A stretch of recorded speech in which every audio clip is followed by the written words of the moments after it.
You know, they say patience is a virtue, and it is absolutely that in just about anything that you want to learn or you want to teach. In fact, patience is the one thing that is actually going to get you to progress faster, which is kind of a misnomer. You know that you have to be patient in order to learn things fast, but you do. You have to be patient and understand that the learning process sometimes takes a little bit longer than you would expect, especially if you haven't done something that is similar in other ways. So I want to share with you just a couple of ways in which patience can potentially be really changing to your performance in any particular sport. For example, if you're playing volleyball and somebody's about to hit, they're up there on the net and about to hit.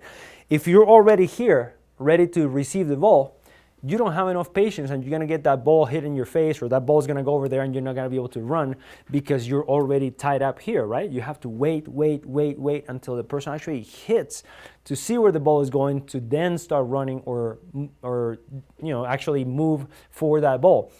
Another simple example is if you are skiing and you're learning, say, a 360. That's something that requires patience. You know, when you're in the air, you're looking, you're spotting where you're going to land. And if you don't have the patience to actually go there, you're going to under-rotate it.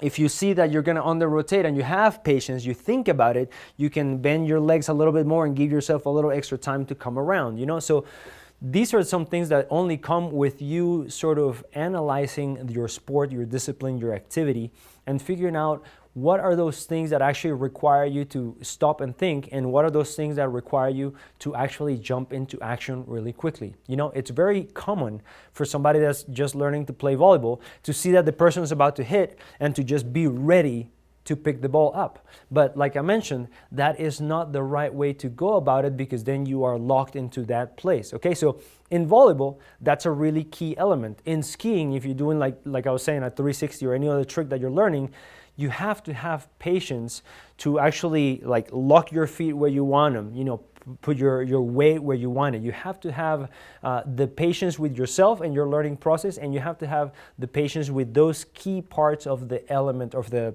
sport or the discipline that you are practicing in order to learn it better and perform at a higher level. So just think about that and become a little bit more patient. When you think, you know, this is not going quite right, take a step back and see if a little bit of patience can take you the next step forward.